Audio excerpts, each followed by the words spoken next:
Bien, quería agradecerles muchísimo a quienes organizaron esta reunión por el espacio y la oportunidad de plantear ciertas cuestiones que a veces en el encarnizado debate se suelen perder un poco.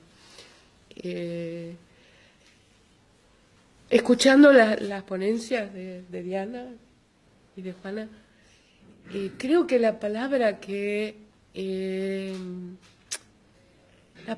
sigue saliendo es autonomía. Y no sé si muchas veces pensamos en todo lo que significa ese término, autonomía. Hablamos de autonomía corporal cuando decimos mi cuerpo es mío. Y sí, es mío, pero es siempre mío. Y voy a dejar esto un poco flotando, porque voy a llegar a este punto un poquito más tarde. En principio, yo soy integrante de la campaña por el derecho al aborto legal, seguro y gratuito.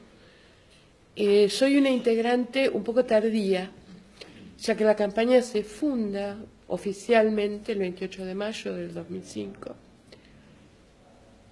Y que es una fecha que se recuerda todos los años. Es decir, todo este movimiento, estos 4 meses realmente, que para mucha gente han sido sorpresivos, en realidad para los que estamos en el tema, los que íbamos, yo aparte vivía en Estados Unidos hasta el año 2014, yo soy un reciente reimplante a la sociedad argentina después de muchísimos años. Sin embargo, venía 1 o 2 veces por año y el 28 de mayo era la cita obligada en el Congreso junto a la gente de la campaña y quienes se manifestaban, ¿no? Muchas organizaciones que eran parte de la campaña. A partir de las primeras presentaciones de las leyes, la ley se presentó en diferentes formas, se presentó 7 veces. Cada presentación fue su propia odisea, digamos, por el momento político, por las diferentes circunstancias, con extraños compañeros de camino también a veces, como es este momento, por ejemplo, ¿no? En el que no se encuentra con el eje de esa grieta totalmente movido, ¿no? Hemos desplazado la grieta de una manera impresionante en cosa de semanas. Para mí ha sido muy, muy interesante ver todo esto. Y llegamos a lo que nunca pensamos, porque estuvimos a las puertas del Congreso, hemos estado muchas veces, es la primera vez que alguien nos atiende el timbre. Y por lo tanto, esto fue realmente muy sorpresivo. Y mucho más sorpresivo fue el debate que se fue dando en el Congreso, con algunos problemas de los que voy a hablar, porque me parece que hay cuestiones que habría que aclarar un poco, ¿no? La votación fue ya algo increíble, y aunó a muchas generaciones, a gente que ya no está. Tenemos la nueva generación con ella que yo le regalo el micrófono porque la verdad me encanta oírla, ya la he oído hablar una vez. Y tenemos la generación nuestra, digamos que estamos más o menos pero está también la generación de mi mamá, que cuando empecé a trabajar en una clínica de abortos, allá por el año 88, para mantenerme en mis estudios, porque la universidad en Estados Unidos no es gratis, la llamo por teléfono, la argentina, para contarle que estaba trabajando. No sabía cómo iba a reaccionar. Me dice, ¿dónde estás trabajando? Le digo, estoy trabajando en una clínica de abortos. Qué bien, me dice. Le digo, ¿tienen mucha gente afuera en la clínica protestando? Le digo, sí, todo el tiempo. Me dice, ¿querés deshacerte de ellos? Digo, decime cómo. Dice, pásale solicitudes de adopción, vas a ver que no queda ni uno. Yo le dije, señora, por favor, ¿me puede dar con mi mamá? Porque esta evidentemente no era la mujer con la que yo había crecido. Y sin embargo, tengo que reconocer que mi madre fue una mujer muy independiente. Yo nací cuando ella tenía 38 años, no era normal en el año 59, y mi hermano nació un año después, por lo tanto. Hizo lo que quiso mi mamá. Fue el resultado de una educación muy laica.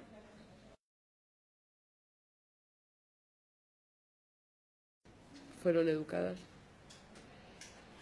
hasta donde ellas quisieran.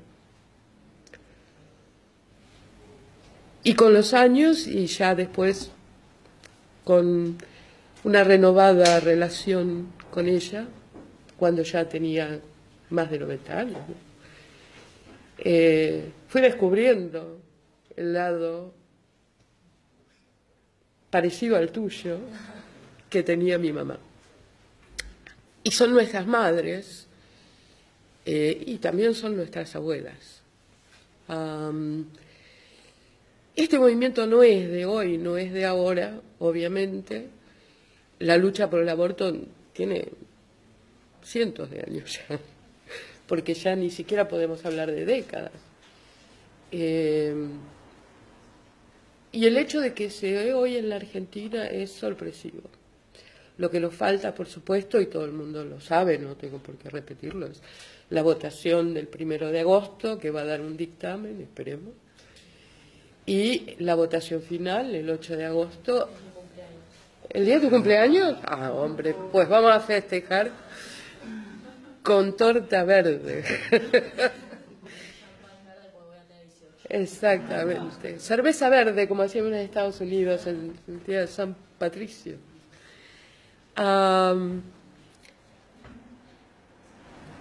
Y no sabemos qué va a pasar. No sabemos si vamos a tener ley. Sabemos que de una manera u otra esto no termina aquí. Que una votación favorable implica el inicio de la implementación de una ley, que va a tener, por supuesto, sus discusiones. Que una votación negativa simplemente va a marcar volver a presentar leyes, volver a discutir, volver a generar discusión. Esto no va a terminar de ninguna manera. Esperemos, sin embargo, que nos den la posibilidad de implementar. ¿Y por qué? Y bueno, porque pese a lo que se está tratando de instalar en cuanto a la visión más allá de la votación, nosotros tenemos ese objetivo, la votación, la votación, la votación. Quienes se oponen a la legalización están instalando una visión de lo que es la legalidad, que en mi opinión y en mi experiencia, además, tiene muy poco que ver con lo que es la realidad de la legalidad. Mi trabajo durante esos años, que fue el intermedio entre mis estudios universitarios y postuniversitarios, lo recuerdo como el mejor. En principio fue el mejor trabajo que he tenido en toda mi vida. Para que nadie, porque a mí la gente me pregunta, uy, qué deprimente. No, absolutamente no. Es un trabajo duro a veces, es un trabajo de acompañamiento, es un trabajo de dar un paso atrás y dar el espacio a la persona que tenemos delante, de dar la mano. Yo además descubrieron en la clínica que no me desmayaba en la sala de operaciones, por lo tanto, además de counseling, yo era acompañante de quirófano, es decir, las mujeres que venían sin un acompañante o que querían que la persona que las había acompañado durante el proceso estuviera con ellas, podía pedir perfectamente que esa persona con la que había transcurrido el proceso estuviera acompañándola. no siempre era una tragedia, y esto también quiero decirlo. He visto de todo, y si alguien quiere hacer preguntas luego, tengo historias para contarles. Lo que sí, incluso cuando en estos años yo he hecho counseling aquí, el mismo tipo, un poco diferente tal vez, pero he hecho la consejería por otro lado. Y he visto varias diferencias. He visto, por ejemplo, la situación en la que hablar del proceso preaborto en la Argentina tiene que ser un proceso de esconderse, de manejarse por el otro lado, de ver en muchos casos contactos, tirar de contactos como se pueda. Eso es algo que nunca lo había visto yo. Yo tenía unos 28 años cuando empecé a trabajar y jamás vi en los años que estuve y en después, porque yo seguí trabajando con gente, nunca vi eso de tener que andar por detrás. Y el cambio es muy significativo porque le da a la mujer la posibilidad de una decisión mucho más libre, no en el sentido de libre de poder decidir,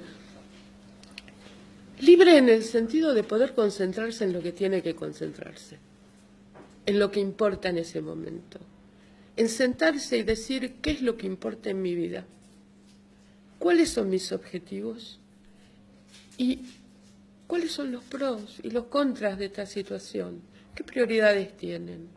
Y a partir de ese proceso, llegar a una decisión, sea la que fuera. Nosotros hacíamos un proceso de decisión con las mujeres. Yo he tenido muchas mujeres que decidieron no abortar. También tengo esas historias. Incluso en el caso en que una de las direcciones que teníamos en el entrenamiento era, en caso de que encontráramos una posibilidad de que hubiera un espacio en esto que nos presentaba, en esta situación que presentaba la mujer, que se debía explorar, por lo menos. No con visión a convencerla de que no abortara. La decisión siempre, indefectiblemente, era la decisión de la mujer y con todo el espacio posible. Sin embargo, y he tenido situaciones en las que, algunas muy curiosas, Estados Unidos tiene una situación inversa, tal vez, a la que tenemos nosotros. En Estados Unidos la mayor cantidad de abortos se practican en clínicas, que son clínicas de aborto como las que yo trabajaba. Una cierta cantidad se producen en consultorios privados, más aún ahora después de la introducción del RU486, que es la mifepristona. Yo fui testigo de cuando apareció, ¿no? Fue algo increíble. Y también el uso del misoprostol, que fue un poco posterior ya. El 5% de los abortos se practican en hospitales realmente. Es decir, nuestra situación es un poco inversa, porque nosotros estamos basando un poco el derecho y la accesibilidad en la salud pública primariamente. Es decir, queremos que se trate como cualquier procedimiento sanitario dentro de la medicina privada, pero bueno, la ley original nos hubiera permitido eso con mucha más libertad, hoy no tanto. Sin embargo, es curioso porque en Estados Unidos hay 6 estándares de calidad sanitaria. Y uno de ellos es la igualdad, la equidad. Es decir, que el procedimiento de aborto sea de la misma calidad para todo el mundo, no importa cuál sea el contexto socioeconómico. Nosotros tenemos más posibilidad de tener esa equidad que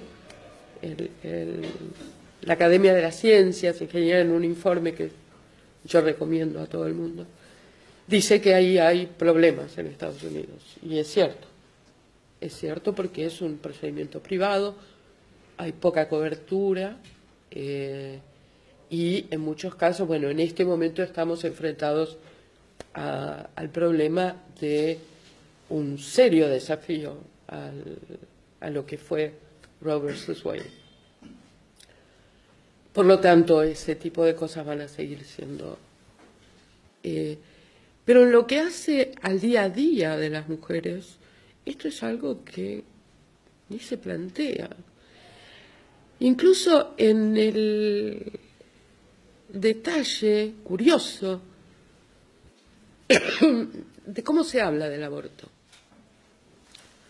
¿Cómo enfrenta a una mujer en la situación de haber abortado? Yo tengo una anécdota que me gusta contar porque es realmente interesante. Nosotros, por una cuestión de privacidad, aprendimos a olvidar nombres y caras. A menos que yo tuviera la ficha médica, no tenía mucha idea. Una vez que terminaba el proceso, posaborto, la cuestión, digamos que esos nombres se iban de mi cabeza, las caras se iban de mi cabeza. Una vez tenía que hacer un estudio en un hospital y para mí, ¿no? Voy a la mesa de entradas, una señora, ay, me dice, yo a vos te conozco. Uy, dije yo. El problema es que cuando uno no se acuerda es que de vez en cuando se acuerda.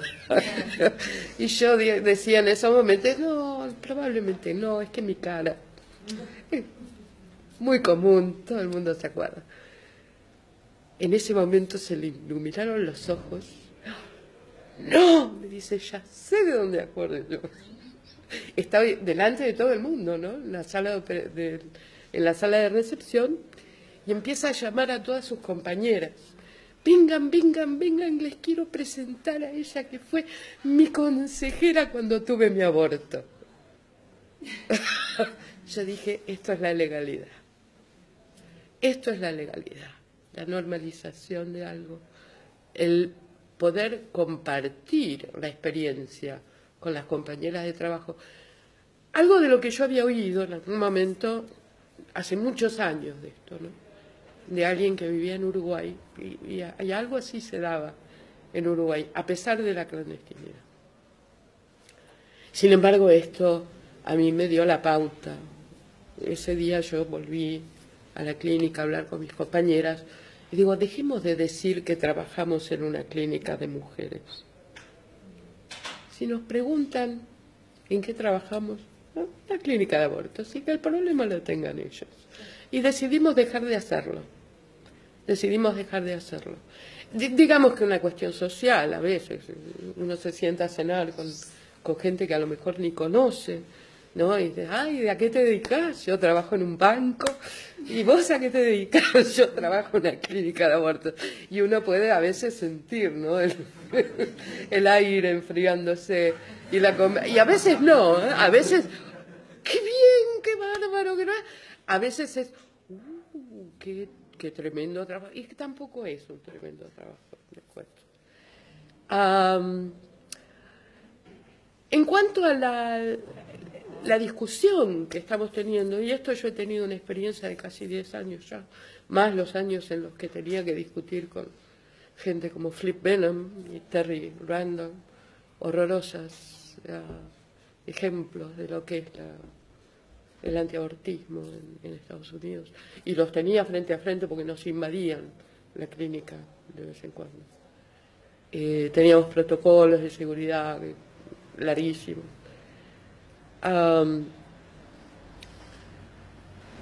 Nosotros instalamos con un grupo de compañeros, colegas académicos, los más, instalamos una página de Facebook el día siguiente de la aceptación, la votación por el matrimonio igualitario. Fue fundada ese día, el día siguiente. Porque nuestro lema era lo que sigue es el aborto. Y no la fundamos para el, digamos, el debate en línea, este debate horroroso que se da en las redes, todos lo conocemos, ¿no? Sino que sabíamos que se iba a dar un debate. Sabíamos que se venía y estábamos en 2010. Y la idea era preparar, con las armas que teníamos, yo que había tenido todos estos debates encarnizados, prepararnos para el debate, para informarnos, para saber qué es un pseudoargumento, para saber cuáles eran los argumentos y aprender a desarmarlos. Hemos amasado una cantidad de documentación que un día me voy a tener que poner a mirarlo.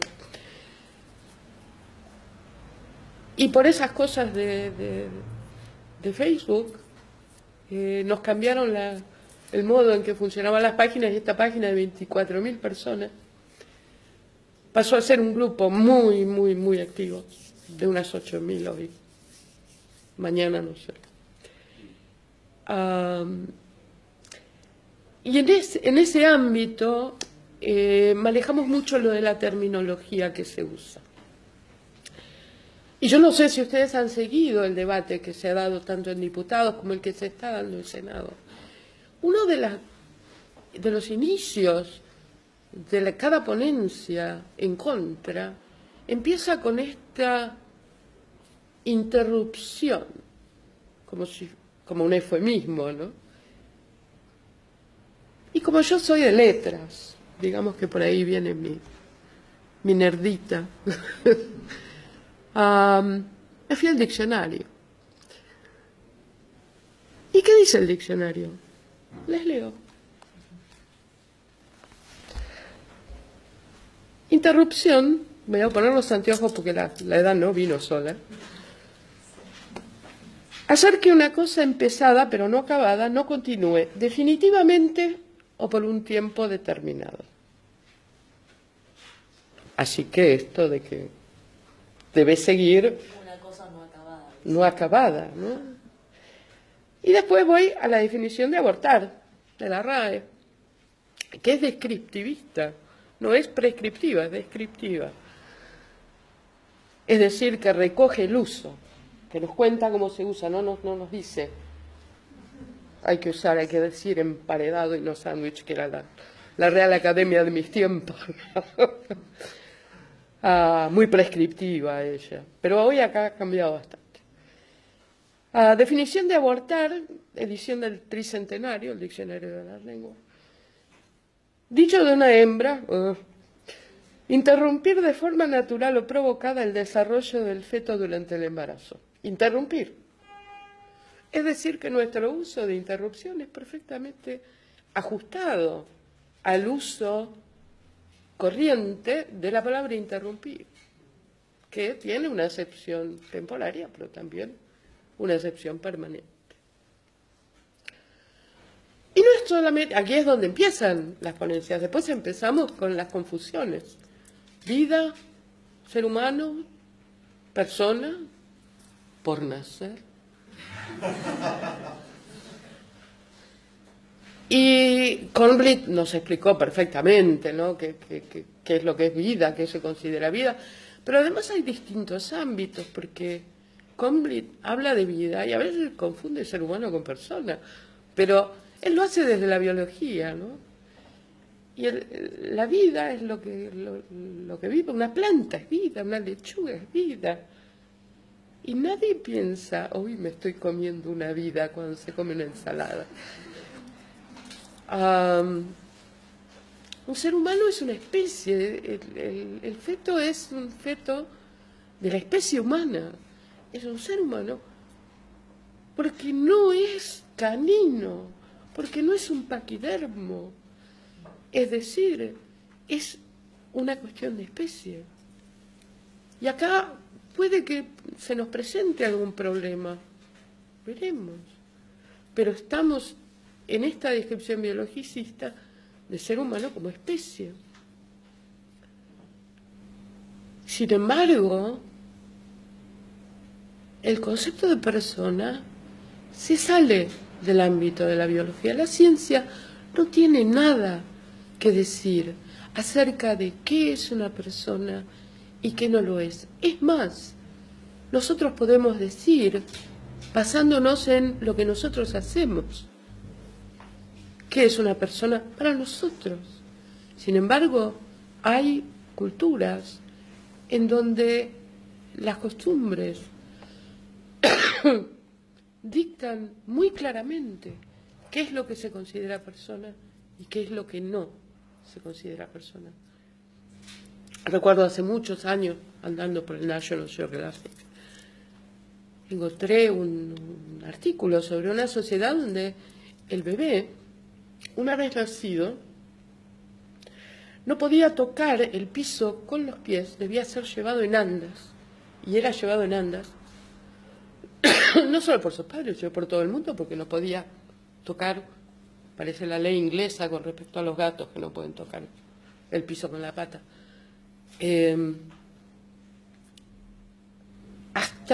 Y eran unos 30 días o más.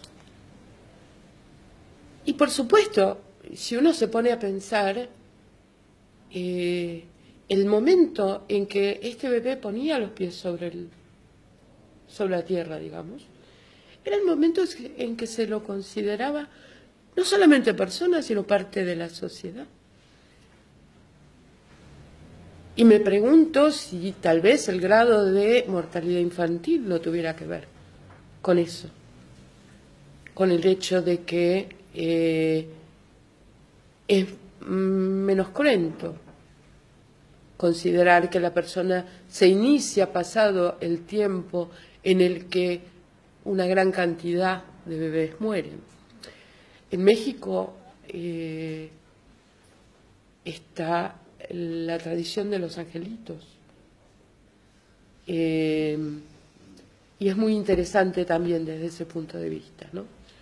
En antropología, la persona, hay una definición, ¿no? Particularmente en cuanto al feto, es el feto, porque además se considera persona al feto socializado, pero ¿quién socializa a ese feto? Es decir, ¿lo socializa el deseo materno?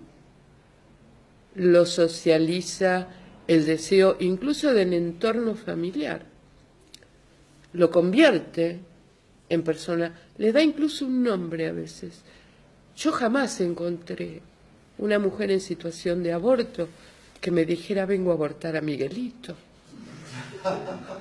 Les aseguro que no, que eso no sucede, que hay situaciones particulares, sí, pero que no hay, y hay algunas expresiones muy interesantes.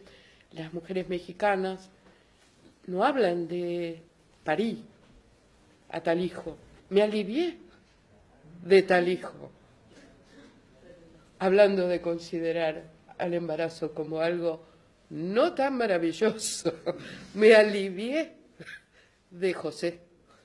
Ellas lo cuentan así, a mí siempre me hizo mucha gracia como se referían a eso.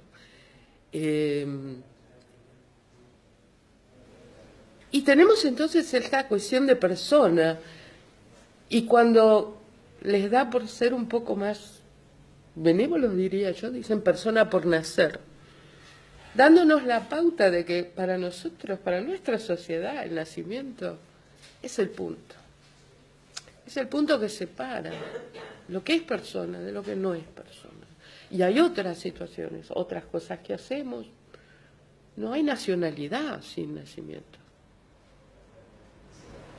Me acuerdo en Chicago, en la Universidad de Loyola, yo trabajé en una universidad jesuita por varios años, un grupo, era bastante ecuménica, por suerte, y por eso duré tanto, un grupo, profeto lo llamo yo, disculpen, es mi modo de llamarlo, había armado en la entrada de la universidad un montón de banderitas americanas habían puesto, ¿no? Como acá cuando dicen los niños argentinos que no van a nacer, no, estos niños no son argentinos. Si no son un avión, pueden elegir. Exactamente, la nacionalidad se adquiere únicamente en el momento del nacimiento, no antes. Y esto fue lo que con mi estudiante y jesuita, con Pinche, fuimos y les dijimos que estaban cometiendo un error bastante cómico, en realidad, porque no podíamos hablar de nacionalidad, presumir la nacionalidad cuando es algo totalmente circunstancial. Tampoco tenemos DNI, esto se ha hablado, ¿no? El DNI chiquito, tampoco lo damos. Es decir, que no consideramos eso. Pero hay algo que incluso, y hablando un poco de la autonomía, creo que es un poco más grave.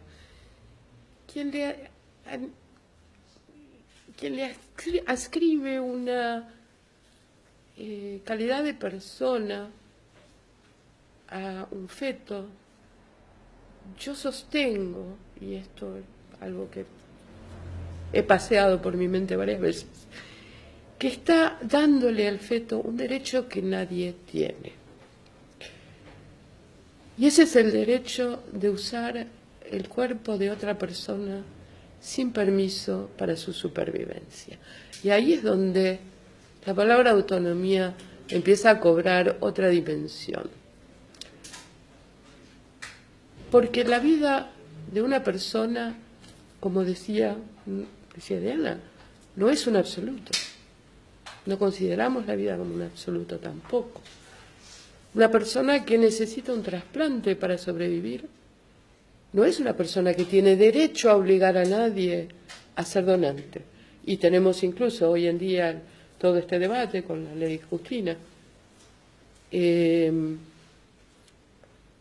embargo, este feto, que es una entelequia, ¿no? Digamos, el bebito, es, según esta gente, una persona que tiene más derechos que otras personas. Y las personas tienen los mismos derechos. Por eso peleamos. Eso es lo que queremos, ¿no es cierto? Que todos tengan los mismos derechos. Es decir, que estamos hablando de una superpersona.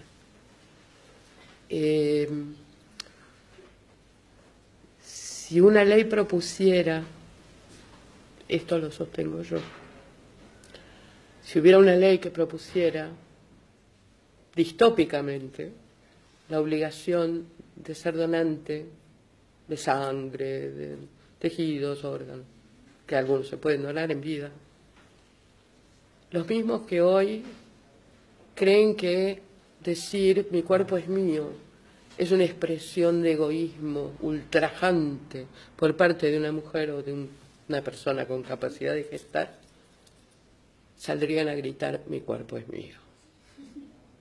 Y tendrían razón. Porque esa es la autonomía corporal. Es la educación sexual que educa a un niño en el derecho que tiene de que su cuerpo sea inviolable, de que no sea ni maltratado, ni abusado sexualmente, ni usado sexualmente, sin su consentimiento. Esa educación sexual es la que queremos también. Y por lo tanto, tenemos que pensar cuáles son los derechos que escribimos a las personas y cuáles son los que lamentablemente no podemos dar a las personas, incluso cuando significa la vida. La falta de un órgano significa la muerte. Y nosotros decimos, pobre, qué mala suerte. Pero no salimos a pedir que se obligue a donar órganos, porque sabemos que es nuestro derecho, que es nuestro cuerpo y que nadie tiene el derecho de usar nuestro cuerpo para desarrollarse o sobrevivir. Es lamentable, es así, es la realidad. Y con esto creo que podemos terminar.